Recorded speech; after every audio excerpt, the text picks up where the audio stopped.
My parents are moving in with us starting today. What a bombshell to drop all of a sudden. As I stood there in disbelief, my husband said with a sigh, "If you have a problem with it, you can leave." How far will he go to belittle me? Fine, I replied and decided to move out. Why are you acting like you're above me? As I looked down at my husband crumbling to his knees, I said, "Seems like the tables have turned. To be honest, I couldn't care less about you. My name is Emily, a 30-year-old homemaker. I've been married to Alec for 5 years. We met at a party and got married after dating for about a year and a half. When we get married, I'd like you to be a homemaker," Alec had said. So I quit my job. I could have continued working a bit longer, but if Alec wanted me to be a homemaker, I wanted to fulfill that wish. So I became a homemaker, dedicating myself to housework and supporting Alec. Alec works as a salesman, appearing to be very committed to his job. Welcome home. I'm back and I'm beat. Seeing him so drained, I knew his job must be really tough. That's why I did my best to prepare nutritious meals, increasing the variety and focusing on meat-heavy dishes to help him recharge. Fried chicken today. That's perfect with a cold beer. I feel re-energized, Alec exclaimed. I'm glad to hear that. Seeing Alec happily eat the food I prepared made it all worthwhile. And to make his life as comfortable as possible, I kept our home spotless every day. I believed I managed to maintain a home we both could be proud of. I thought I was doing a good job supporting Alec in every way I could. But to be honest, I had my reservations, and they started not long after we got married. It was about Alec's low salary. Despite being in sales, Alec struggled to close deals, and it seemed like his peers and even his juniors were outperforming him. In the beginning of our marriage, I thought Alec was committed and told myself that he was still young, and it was only natural for him not to earn much. However, years went by, and his paycheck didn't grow. We were getting by with just the two of us since we didn't have kids yet, but we were far from living comfortably. In reality, we had to cut back on groceries, and though we wanted to travel, we couldn't afford it with Alec's income. That's why around our second year of marriage, I suggested to Alec that I could work part-time. If I could earn a little money on the side, I'm sure it would give me peace of mind and make life easier. However, Alec wouldn't let me work part-time. You promised to take care of the home, so focus on that, he said. I'll still manage the home, but I want to work just a little during the day, I replied. To avoid hurting Alec's pride, I didn't mention our financial struggles. I tried to get his approval by saying that I wanted to feel connected to society or build up our savings. Still, Alec refused. You'll end up working longer hours, and housework will be neglected. I can see it coming, he said. But aren't we living just fine on my salary? What's he even talking about? I thought. He knew we're trying to make ends meet, which is why I wanted to work. I bit my tongue to hold back a retort. In the end, Alec wouldn't let me get a job, so I started brainstorming ways to cut costs. I switched to a cheaper phone plan, canceled our Netflix, and trimmed our fixed expenses as much as possible. I even sold my car to save on insurance and other related costs. Honestly, we only need one car, and I rarely use it during weekdays. Just by doing these things, I was able to save around $200 a month. I also tried hard to cut down on grocery bills. I substituted meat with soy products, bought things on sale and froze them, and generally got creative. I researched various recipes to keep our meals interesting, and it worked. I also stopped buying store-bought snacks, opting instead to bake cookies at home. Thanks to these efforts, I reduced our monthly food bill by almost another $200. So in total, I was saving about $400 a month, which I figured was close to what I'd make working part-time. I started putting away these savings, preparing for whatever lies ahead. A few $100 may not seem like much, but it adds up over time, and so I did my best to save money. But then something unexpected happened a few months into this new lifestyle. What is this? A huge package arrived addressed to Alec. Hey, what's this all about? It was a day off, so I woke Alec, who was sleeping in. What? Why are you waking me up on my day off? Get up, you need to see this. I dragged Alec to the living room and pointed at the package. Oh, it's finally here! With a smile, Alec opened the package. Wow, this is awesome! and what he pulled out of the box was a giant speaker. With this, you can watch movies with incredible sound and immersive experiences, plus it's great for simply listening to music too, Alex said, visibly excited. But something was nagging at me. Hold on, how much did this set you back?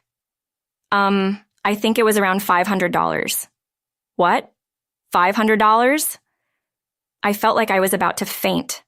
I had worked so hard to save that $500, and Alec had blown it in an instant. Why would you spend so much on something like this? What do you mean something like this? I thought you'd be happy to have a more cinematic experience when we watch movies together. Don't waste money on something so expensive. Wasting money? Don't try to spin this like it's for my benefit because I called you out. You wanted this for yourself, didn't you? Stop making excuses. No, I'm not making excuses. The fact that he was panicking told me I had hit the nail on the head. Look, I bought this because I thought we needed it. Stop complaining. You're just a housewife. I'm the breadwinner here, Alex said. I can't believe it. Here I am, working hard and being creative to save money, and this is the thanks I get. I was furious with Alec for not understanding my efforts at all. I can't believe you're serious. I am serious. You're taking me for granted. Show some gratitude. That's my line. He's the one who should be thankful to me. But over the years since we got married, I've been a stay-at-home wife and pretty disconnected from the workforce. Getting back into the job market looked challenging, and if I was suddenly kicked out, I'd struggle to make it on my own. So like it or not, I had to rely on Alec's income. Even if I wanted to work part-time, Alec wouldn't give me the green light. And after a recent argument, he's become even more stubborn. You really ought to appreciate what I do for you, he'd say. Alec insisted I remain a stay-at-home wife. It seemed he relished the role of the main breadwinner and didn't want to lose that status. If I were to contribute financially, even just a little, he couldn't claim full credit for our lifestyle. I was utterly disappointed when he said such things. He needs to put himself in my shoes. Tangled in his petty pride, if he wants to keep his pride high, then he should be showing real results. But Alec's career prospects seemed bleak as ever. And just when I thought things couldn't get worse, Alec threw another curveball my way. This time, it was about his parents. They adored Alec, their only son, especially my mother-in-law. You could tell she hadn't quite cut the umbilical cord just by looking. Recently, Alec has been saying that I've been acting defiant toward them. Who do you think is supporting your lifestyle, huh? My mother-in-law exclaimed. Oh my, that's terrible. It's these young women today. They lack gratitude. Clearly, you're not grateful enough for Alec, who provides for you, or for us, who gave birth and raised him, she continued. Exactly, that's it, Mom, Dad. Please help in educating Emily. Sure, leave it to us. We need to teach her what respect means. She can't even spell it, can she? That's how Alec and my in-laws belittled me. Why are they so mean-spirited? I regretted not recognizing Alec's true colors before we got married. And then, out of the blue, Alec made an unexpected announcement. Starting today, my mom and dad are moving in. I couldn't believe what I was hearing. What are you talking about? As I stood there puzzled, Alec said with a sigh, Don't you understand English? I said we're moving into this house, got it? As in relocating here. Why would you decide that on your own? Because I'm the boss in this house, obviously. If you have a problem, just leave. But you'd be lost without me, so good luck with that. Alec mocked me like this. When will he stop looking down on people? Fine, I decided. We'd move. But Alec seemed to think I had submitted to him. Don't be rude to my parents, okay? Alec just went on with the conversation. An hour later, my in-laws arrived. Mom, Dad, good to see you. We're tired from hauling all this stuff. Let's have her carry everything then. Sounds good. Go ahead then with a simple, see you later. My in-laws dropped their heavy bags by the front door and disappeared into the living room. I started moving the bags to the designated room one by one. In that moment, a thought crossed my mind. Why on earth did they want to move into our place? If the whole point was to live together, wouldn't it make more sense for Alec and me to move to their house? We're in a rental apartment that's just about big enough for the two of us. Squeezing 4 adults in here would be tight. On the other hand, they live in a spacious house with plenty of rooms. Even Alec could easily commute to work from there. So why would they go out of their way to move here? It really bothered me.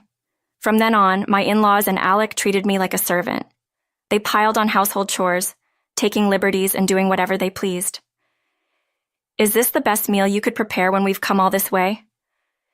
Get us more of the good meat we had the first day. You're useless, you know that? Here I was, getting put down by my in-laws who had moved in with us. But the truth was, I had been providing them with the best food I could afford on Alec's salary. If we spent any more, we'd be eating nothing but cereal until the next payday. I didn't want to live that way, so I tried my best to strike a balance between treating us and saving money. That's why I didn't deserve to be treated the way I was by them. While enduring their constant criticism, I started to do some digging on my own. I discovered something shocking. After talking to neighbors from where my in-laws used to live, apparently, they were addicted to gambling. They'd been spotted going to gamble almost every day. The neighbors suspected this habit had led them into debt, forcing them to sell their house. It gave me chills to hear this, but it also explained why they had to move in with us. My in-laws would often leave the house together during the day. They'd say they were going for a walk and remind me to clean the house. I had a hunch they were going to gamble. One day after they left, I decided to follow them discreetly. Sure enough, they were gambling. Now I was certain they were dependent on gambling, and it had forced them to sell their house and move in with us. I couldn't see my life turning out well if I stayed in this situation. I decided I needed to leave this house, job or no job. I couldn't go back to my parents' house, where my brother and his wife were living. But maybe I could explain my situation and stay for a few days. That was my plan as I began to look for work. I knew I wouldn't find the job the regular way, so swallowing my pride, I reached out to a former boss of mine. She was a woman I had admired a lot back when I was working. I hadn't seen her since I got married and left the company. I felt guilty contacting her out of the blue, but I took the plunge. To my delight, she was happy to hear from me and agreed to meet at a cafe. When I saw her again, she seemed even more impressive and looked fantastic. Manager Ethelyn, it's been a while. Thank you so much for taking the time to meet. Just call me Ethan. No need for the manager title anymore. When you left the company, you didn't know, huh? I'm actually running my own business now. Really? I couldn't believe it. My old boss was now a business owner. I had reached out to her hoping she might offer me a job, even though I was unaware of her current position. I was incredibly embarrassed. I'm really sorry. I didn't mean to bother you or waste your valuable time. What are you talking about? If it were a hassle, I wouldn't be here. Why don't you come work for us? Excuse me? You have multiple qualifications and you were always quick to understand things and take initiative. I trust you because you always gave it your all until you found your own groove. I was thrilled to hear her say that. I was so happy that I burst into tears and Ethan became quite concerned. Next thing I knew, we were at my house, and Ethan was listening empathetically. You should leave home as soon as possible. I'll assist with the rent and provide a place for you to live on your own. Are you serious? It's a request from a dear subordinate, of course. I decided then and there to follow Ethan. No CEO, Ethan for life. I immediately began preparations to move out, and as soon as the place was secured, I planned to move. One day when I was getting ready to go out, Alec and my in-laws shot me cold glances. What are you doing? Getting ready to go out? Where do you think you're going without us? You're not allowed to slack off on housework. Angry in-laws with their harsh words. I ignored what they said and continued with my preparations. Enough! Do you even know what will happen if you keep this up? I'll divorce you and leave you homeless. Alec confronting me like that, I looked straight into Alex's eyes and gave my response. Fine, let's get a divorce. Alec blinked in surprise. What did you just say? I said let's get a divorce. My in-laws, who had been smirking, now looked uneasy. Just then, the doorbell rang. Ah, seems like they've arrived, huh? I slipped past my in-laws and opened the front door. Standing there were some burly men. They were the movers. Please go ahead. The movers started loading my stuff into the truck. What the hell is happening here? Alec quickly turned to me and asked, I'm moving out. You're unemployed. There's no way you could find a place. Actually, I found a job with company housing. Connections are indeed essential. I got hired by a company my old boss runs. My starting salary will be over $2,000 net, which is far better than your $1,600. What? How could you earn more than me? Alec was visibly shaken hearing this. My in-laws were shocked for different reasons. Wait, Alec only earns that little? So how will our debts be paid off? Debt? What are you talking about? Well, it seems my in-laws didn't tell Alec about the debt. They have a gambling debt, apparently. Why would you— Enough, Dad! My father-in-law shuts his mouth after a scolding from my mother-in-law, but it's too late. Alec has just found out about his parents' gambling debt at the worst possible time. So let me get this straight. Emily makes more than me. I'm getting divorced, and now I have to cover my parents' gambling debts too? Alex's face turns pale as he falls to his knees. Looks like the tables have turned, huh? Not that I care about you, but this is kind of sad. Just then, the movers catch my attention. All your stuff is loaded up. Thank you. I'll be coming along as well. Hold on. We never agreed to a divorce. Don't think you can leave just like that. My in-laws try to physically stop me. The movers intervene. Are you trying to use force? We'll act as witnesses, and if you try anything, we'll defend our client. There's no way my in-laws can stand against these burly movers, so they just stand there looking lost. I get a ride in the moving truck and head to my new home. Thank you so much. You were a lifesaver. Don't mention it. Wishing you a happy new life. The hunky movers left with cheerful smiles on their faces, making my heart skip a beat.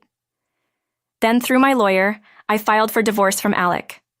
Alec, who was completely disheartened, agreed to the divorce without a fuss, and we were able to part ways peacefully. After that, Alec chose to cut ties with his parents and even terminated his apartment lease, disappearing as if he was running away. Well, it's probably for the best. With Alex's low income, he'd end up taking on his parents' debts if he stayed. His parents, left high and dry by their own son, were apparently caught by debt collectors. As for Alec, he even quit his job to evade his parents. He sent me an email pleading to get back together, but I ignored it. I don't know what he's up to now, but I assume he's got an even lower-paying job and is living a lonely, poor life. Meanwhile, I've been pouring my heart into my work for Ethan, who took me in. My hard work is paying off little by little, and I'm gaining recognition from my coworkers. Living in company housing, my rent is dirt cheap, and I'm saving money like never before. From now on, I plan to keep boosting my savings while contributing